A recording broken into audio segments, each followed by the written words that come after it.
For more than 6.5 years, Tina Satchwell was officially listed as missing after vanishing from her home in Youghal, Ireland. During that time, her husband appeared on television with a trembling voice, appealing directly to the public and asking for her safe return. Reporters listened. Neighbors offered comfort. Viewers across Ireland watched and believed they were witnessing the grief of a man who did not know what had happened to his wife. But inside the same house where those appeals were made, another reality existed.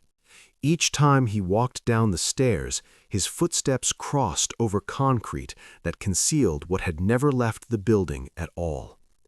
Tina Satchwell was not missing. She was beneath the floor of the home where she had last been seen alive. In October 2023, Gardaí uncovered her remains beneath the stairwell. In May 2025, a jury heard how her body had been hidden inside that house for years, while public pleas continued above it. This case was never about where Tina went. It was about how a disappearance was performed, while the truth remained buried inside her own house. You are watching Crime Insider. Don't forget to hit that subscribe button and drop a like on the video. Grattan Street was a quiet residential road in Youghal, County Cork, lined with modest terraced houses where daily life followed familiar patterns. It was a place where neighbors tended to recognize one another, and change was noticed. Nothing about house number 3 distinguished it from the surrounding homes. It had no history of violence and no reputation for anything bad. It was simply an ordinary house in a small coastal town. Tina Satchwell lived there with her husband, Richard. The couple moved into the property in May 2016 after selling their previous home in Fermoy. The relocation marked a significant shift in Tina's life. In Fermoy, she had been well known, visible, and connected to a long-established community. In Youghal, she was largely unknown. The move placed physical distance between Tina and her family and reduced her everyday interactions to a much smaller circle. Inside the house, life appeared unremarkable. The rooms were compact and functional, arranged for ordinary domestic living. A sitting room occupied the front of the house, with a narrow staircase rising from it to the upper floor. It was a space used repeatedly throughout the day, passed without thought, offering no reason for attention or concern. This was the last place Tina Satchwell was known to be alive. In 2017, Tina was 45 years old. Friends and family described her as warm, sociable, and organized, someone who valued routine and consistency. Fashion played an important role in her life. She regularly attended car boot sales across County Cork, buying and reselling clothes, and was a familiar and well-liked presence among traders and customers. She took pride in her appearance and in how she presented herself to the world. Animals were central to Tina's life. Her dogs were constant companions, particularly following the death of her brother in 2012, a loss that had a profound impact on her. While she could be outgoing and engaging in social settings, those closest to her understood that she was also private and cautious by nature. Tina maintained regular contact with family members and continued to make plans for the future. She had routines she followed and places she returned to. Nothing in her behavior suggested withdrawal, distress, or preparation for absence. Tina met Richard Satchwell in March 1989 while living in England. She was 17 years old. Richard was 22. According to family testimony later heard in court, Richard told his brother shortly after meeting Tina that he intended to marry her. The relationship moved quickly, driven by an intensity that would define it from the beginning. Richard described Tina as his trophy wife, someone he believed was out of his league. His devotion appeared absolute. He spoke openly about worshiping her, about being besotted, about viewing her as physically perfect. He claimed to know every detail of her appearance and to structure his daily life around caring for her. To outsiders, the attention could appear affectionate, even romantic, but over time it came at a cost. The couple married on Tina's 20th birthday in November 1991. The marriage immediately severed Richard's relationship with his own family. They disapproved of Tina and issued him an ultimatum: choose them or choose her. Richard chose Tina. None of his family attended the wedding, and contact with them ended. As the years passed, those close to Tina observed a gradual narrowing of her world.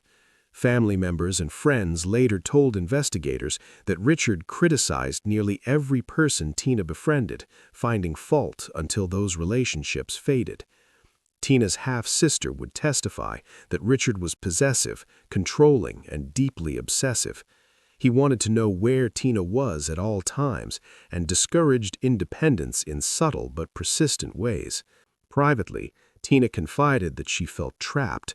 She told family members that leaving was impossible, that Richard would follow her wherever she went. Over time, the couple's life became increasingly closed off from others, shaped around Richard's need for control. Their world shrank to just the two of them, a dynamic that grew more pronounced with each move and each severed connection. In 2016, Tina and Richard Satchwell sold their home in Fermoy, County Cork, and moved to Youghal. The decision marked another shift in Tina's life, one that further reduced her visibility and independence. Fermoy was a place where she had been known for years, where family, friends, and regular acquaintances recognized her. Youghal was different. It was quieter, smaller, and unfamiliar. The house they purchased on Grattan Street was modest and inexpensive. Financially, the couple were under strain. Court evidence later showed they relied on social welfare payments, with Richard listed as Tina's dependent. Their joint bank account was frequently overdrawn, and money remained a constant source of pressure.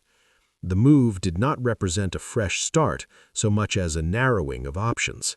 In Youghal, Tina's routines became less visible to others. Neighbors would later say they rarely saw her alone.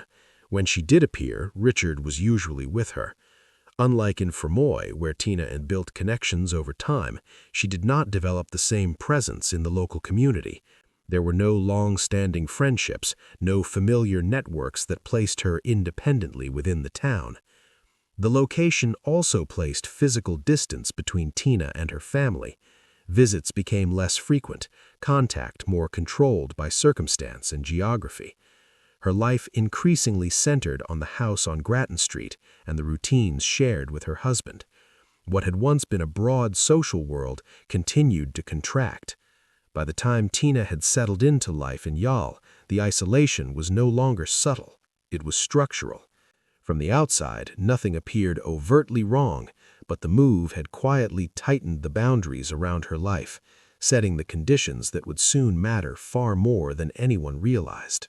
Sunday, the 19th of March 2017, followed a familiar pattern for Tina Satchwell. She and her husband traveled from Youghal to a car boot sale in County Cork, part of a routine Tina had maintained for years. These events were not simply a source of income, they were social spaces where Tina was known, recognized, and comfortable. Tina spent time browsing and talking with other sellers. She purchased a black jacket, a dress, and a bottle of perfume. Friends who saw her described nothing out of the ordinary. She laughed, spoke easily, and made plans as she normally would. At one point, she joked with a fellow vendor who teased her about meeting another man. Tina responded firmly that she had one man only. It was a casual exchange, but it would later be remembered clearly. After the car boot sale ended, Tina returned home to Youghal. There were no reports of distress, no signs of conflict, and no indication that she intended to go anywhere else. She did not tell friends or family that she was planning to leave, nor did she make arrangements to travel. Her phone activity and routines gave no warning of what was about to happen. This was the last time Tina Satchwell was seen outside her home. No confirmed sightings followed. No verified contact was made with friends or relatives. The black jacket and dress she had purchased that day were never worn. The ordinary Sunday Tina had spent among familiar faces ended quietly, without attention, marking the final point at which her movements could be independently confirmed beyond the walls of her home. According to Richard Satchwell, the morning of Monday, the 20th of March, 2017 began as normal. He told Gardaí that he made Tina breakfast at around 9:20 a.m., describing tea, toast, and fruit with yogurt. He said Tina appeared quiet but calm and asked him to drive to Dungarvan, approximately 30 kilometers away, to buy fish and parrot food for their pet. Richard claimed he left the house between 10 and 10:30 that morning. He said that when he returned around noon, Tina was gone. According to his account, 2 suitcases were missing, along with a large sum of cash he said had been stored in the attic. He told Gardaí that he believed Tina had chosen to leave on her own, possibly to stay with family in Fermoy, and that he did not initially consider her absence alarming. Despite this, Tina did not contact anyone. Family members had not seen or heard from her. Richard later said he waited several days before reporting her disappearance because he thought she needed time to clear her head. It was not until Friday, the 24th of March, 4 days after Tina was last seen, that he drove past his local Garda station and traveled to Fermoy Garda station to report that his wife had left home. The report was treated as a missing person inquiry involving an adult who was believed to have gone voluntarily. Gardaí did not immediately suspect a crime. There were no signs of forced entry, no reports of violence, and no evidence at that stage to suggest Tina had come to harm. The case began quietly, recorded as a disappearance without urgency, based largely on the account provided by the only person known to have been with her when she was last seen. In the months following Tina's disappearance, Richard Satchwell became a constant public presence. After formally reporting his wife missing in May 2017, he engaged extensively with the media, making himself available to television, radio, and print outlets across Ireland. Over the following year, he participated in at least 14 recorded interviews, appearing repeatedly on national and regional platforms. Richard's account remained consistent throughout these appearances. He maintained that Tina had left voluntarily, that she would eventually return or make contact, and that he had no knowledge of where she had gone. He repeated the same timeline of events, the same explanation for delaying the report, and the same assertion that there had been no violence in their marriage. When asked about his own actions, he denied wrongdoing and insisted that time would prove his innocence. The reach of these interviews was broad. His statements were broadcast on widely viewed current affairs programs and circulated through radio discussions and newspaper coverage. As months turned into years, the narrative he presented remained largely uncontested in public. Gardaí investigations continued, but outwardly the case appeared to rest on the assumption that Tina had chosen to disappear. In the weeks following Tina's disappearance, Richard Satchwell's behavior began to draw quiet concern among those who knew the couple. While publicly maintaining that Tina would return, his actions behind the scenes suggested something very different. Less than 2 weeks after she was last seen, Richard contacted Tina's cousin and offered her a large chest freezer. When she declined, he advertised it online, describing it as free to take away and in working condition. Around the same time, Tina's belongings began to disappear. Items of clothing, shoes, bags, and personal effects were sold at car boot sales, the same places where Tina herself had spent years buying and reselling clothes. Friends who encountered Richard there noticed that many of the items were recognizably Tina's. When asked where she was, his explanations varied. He told some people she had gone to England for medical treatment. Others were told she was seriously ill, suffering from an infection or a respiratory condition that prevented her from leaving the house. These accounts contradicted one another and conflicted with what Tina's family knew. They had not heard from her. No one had seen her abroad. There were no medical records to support the claims. Despite this, Richard continued to provide different versions depending on the audience, each one designed to explain her absence without raising immediate alarm.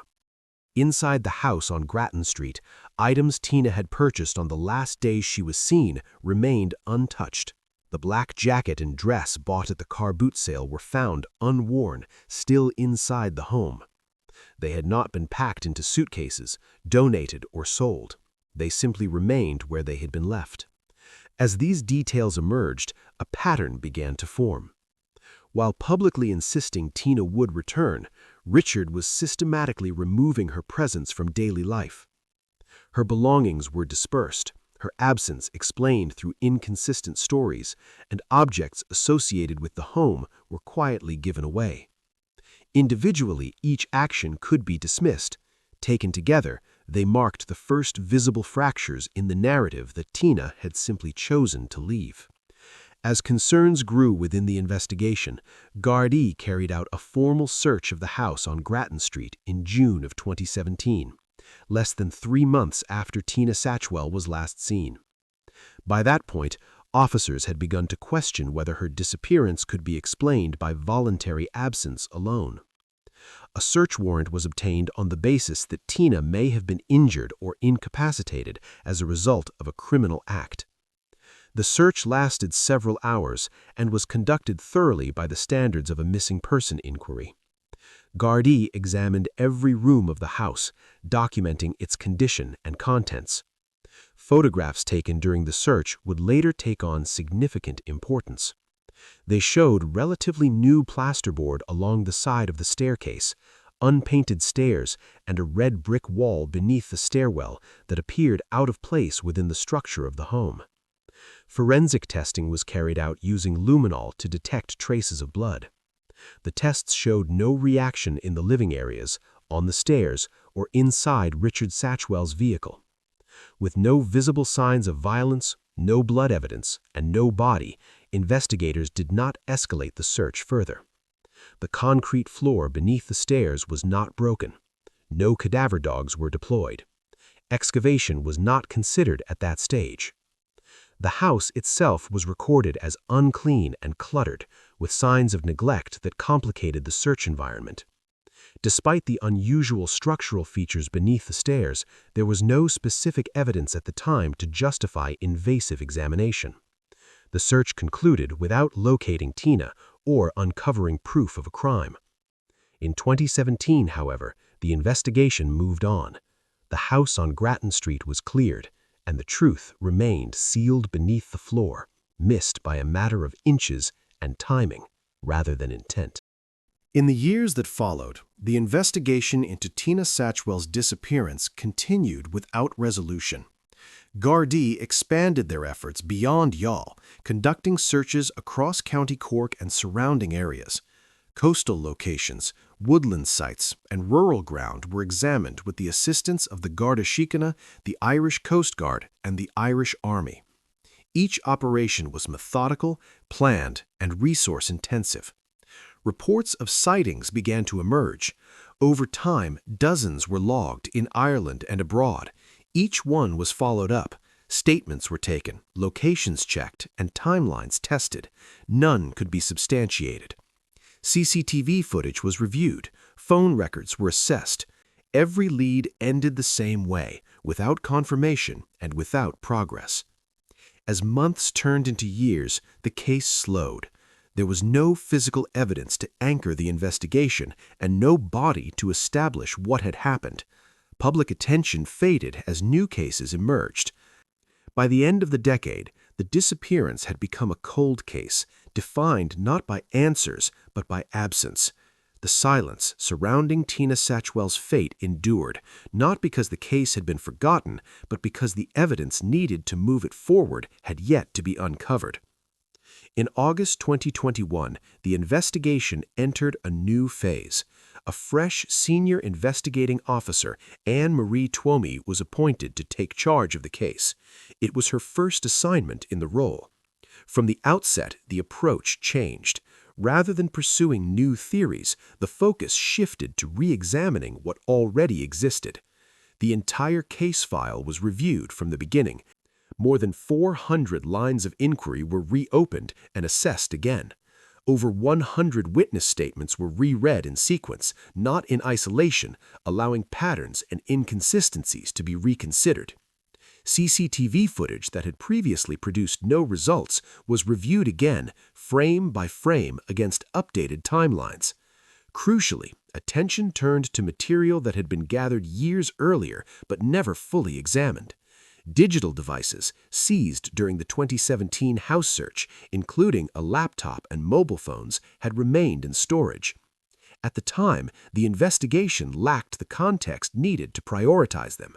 In the cold case review, they became central. A dedicated team was assigned to analyze the data contained on those devices. Internet activity, timestamps, and stored files were examined alongside phone records and known movements. What had once seemed peripheral began to take on new significance when placed against the established timeline of Tina's disappearance. The review was systematic and deliberate. No single piece of evidence was treated as decisive on its own. Instead, investigators looked for convergence, where small details aligned across different sources. By late 2021, that process began to produce results. The case no longer rested on the absence of proof. It was being rebuilt around documented actions, verifiable data, and contradictions that could no longer be explained away. For the first time since Tina Satchwell disappeared, the investigation began to move forward, not through new searches, but through a clearer understanding of what had already been overlooked. The first decisive breakthrough came from the digital examination of devices seized years earlier. Analysis of the laptop recovered from the house on Grattan Street revealed internet search activity carried out on Friday, the 24th of March 2017, the same day Tina was reported missing. At 9:08 p.m., searches were made for quicklime, followed by repeated viewing of a video demonstrating its reaction with water. Investigators noted that while quicklime has legitimate construction uses, it is also widely known for its association with the concealment of human remains. The timing of the search, so soon after Tina's disappearance, raised immediate concern. The second breakthrough came from mobile phone data and CCTV footage. Records showed that on the morning of Monday, the 20th of March, Richard Satchwell was captured on CCTV collecting social welfare payments at Youghal Post Office at approximately 11:10 a.m. This directly contradicted his account that he was in Dungarvan at that time, shopping for groceries and pet supplies. Mobile phone location data confirmed what the CCTV suggested. After leaving the post office, Richard returned directly to the house on Grattan Street and remained there until shortly before 1 p.m. This created a window of more than 90 minutes during which he was at home, not traveling, and not where he had claimed to be. When aligned with earlier statements, the data dismantled the timeline Richard had consistently repeated for years. The breakfast, the shopping trip, and the discovery of Tina's absence no longer fit the verified movements of his phone or the recorded CCTV evidence. With the narrative replaced by digital proof, investigators were able to establish that key elements of Richard Satchwell's account were false. The disappearance could no longer be explained by uncertainty or misunderstanding. The timeline had collapsed, replaced by evidence that placed him at the center of events he had spent years denying. By the autumn of 2023, investigators had reached a critical conclusion. Based on the accumulated evidence, Gardaí believed Tina Satchwell was no longer alive and that her death had occurred within or near her home. A forensic archaeologist was consulted to review the case, including photographs taken during the 2017 house search. Her assessment identified structural alterations beneath the staircase as significant indicators that had not been fully examined at the time. On the evening of the 10th of October 2023, Gardaí returned to the house on Grattan Street with a full forensic team, specialist equipment, and building contractors. The search was no longer exploratory, it was targeted. A trained cadaver dog was brought into the house and quickly showed interest in the area beneath the stairs, focusing repeatedly on the same location. Investigators examined the space closely. A red brick wall beneath the stairwell appeared crudely constructed and inconsistent with the rest of the house. When the flooring was lifted, a rectangular section of concrete was exposed, noticeably different in color and texture from the surrounding floor. The contrast suggested recent work rather than original construction. Later that evening, jackhammers were used to break through the concrete. At a depth of approximately 60 centimeters, black plastic sheeting was uncovered. The excavation was stopped immediately, and the forensic archaeologist was called to oversee the recovery. The following morning, as the dig continued carefully by hand, human remains were located. The remains were fully excavated under controlled conditions. Personal items were found with the body, including identification documents that would later assist with confirmation. The location of the burial, directly beneath the staircase in the sitting room, explained how Tina had remained undiscovered for more than 6 years. That same day, Richard Satchwell was arrested on suspicion of murder. Within hours of the discovery, the investigation that had begun as a missing person inquiry in 2017 had reached its defining moment. The house on Grattan Street was no longer simply the last place Tina had been seen. It was the place where she had been hidden, deliberately and permanently, beneath the floor of her own home. After the discovery of Tina's remains, Richard Satchwell provided Gardaí with a new account of what he said had happened on the morning of the 20th of March 2017. For the first time, he accepted that Tina had died inside the house. He claimed her death was not intentional. According to this version, Richard said he had been in a shed outside the house when he returned to find Tina at the bottom of the stairs, scraping plasterboard with a chisel. He alleged that she suddenly attacked him, attempting to stab him in the head. He said they fell during the struggle and that, in an effort to defend himself, he grabbed the belt of Tina's dressing gown and held it around her neck. He claimed she lost consciousness within seconds and died in his arms. Richard told Gardaí he remained with Tina's body for a prolonged period before moving it onto a couch. He said he later transferred her body to a chest freezer in the garden shed, which he stated was unplugged and used only for storage. Days later, he said he retrieved her body and began digging beneath the stairs in the sitting room, working alone from morning until night. He described wrapping Tina's body in black plastic sheeting before burying her face down in the ground beneath the stairs. He claimed he poured concrete over the grave and later constructed a brick wall and installed plasterboard to conceal the area. He said he believed he was acting with dignity, placing personal items with her and covering the burial site completely. This account emerged only after years of denials, public appeals, and confirmed falsehoods about Tina's disappearance. It was presented after the timeline had been disproven and after her remains were found. The trial of Richard Satchwell began in April 2025 at the Central Criminal Court in Dublin. Over the course of several weeks, the jury heard evidence from more than 50 witnesses, including Garda investigators, forensic specialists, medical experts, and members of Tina Satchwell's family. The prosecution set out a case built not on a single moment, but on years of documented actions, inconsistencies, and concealment. Jurors were presented with the digital evidence that had reshaped the investigation, including internet searches, phone location data, and CCTV footage that contradicted Richard's account of his movements on the morning Tina disappeared. They were shown photographs from the 2017 house search and expert testimony explaining the significance of the structural alterations beneath the stairs. Forensic evidence was examined alongside Richard's own public statements, with multiple media interviews played in court to demonstrate the consistency of the narrative he had maintained while Tina's body lay hidden inside the house. The defense argued that Tina's death occurred during a sudden struggle and that there was no intent to kill. Richard did not give evidence. The prosecution countered that the actions taken after Tina's death, the concealment of her body, the false reports, and the prolonged deception demonstrated consciousness of guilt rather than panic or self-defense. After closing submissions, the jury retired to deliberate.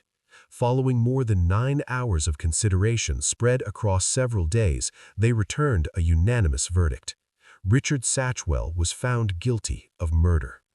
The court imposed the mandatory sentence for the offense. Richard Satchwell was sentenced to life imprisonment. As the verdict was delivered, members of Tina's family wept quietly in court. The legal process that began with a missing person report in 2017 had reached its conclusion, formally establishing responsibility for her death and ending years of uncertainty with a definitive judgment.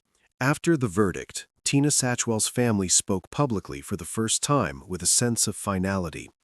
They described Tina as kind, gentle, and deeply loving, particularly toward animals, which had always been central to her life. They asked that she be remembered not for the way she died, but for the warmth she brought to those who knew her and the quiet life she valued. When Tina's remains were recovered in October 2023, members of the local community gathered in Youghal to honor her. Many brought their dogs with them, a gesture that reflected how closely Tina's identity had been tied to her love of animals. It was a rare public moment of remembrance after years in which her absence had been marked largely by uncertainty. Tina was finally laid to rest alongside those she had loved most. Part of her ashes were buried with her brother, whose death years earlier had deeply affected her. The remainder were placed with her grandmother, who had raised her and remained a constant presence throughout her life. The burial brought physical closure to a story that had remained unresolved for more than 6 years. The investigation succeeded not through chance, but through persistence. A methodical review of evidence, years after the disappearance, brought the truth to light and returned Tina to her family. Her story ended quietly, without spectacle. She was remembered as she had been in life, gentle, devoted, and undeserving of the fate that found her. Tina Satchwell's murder was legally resolved. The court reached its verdict, and the law delivered its conclusion. But cases like this often leave different questions behind. Do you believe justice was really served for the death of Tina Satchwell? You can share your thoughts in the comments below. If you found this case worth viewing, consider liking the video and subscribing to the channel for more documented cases like this.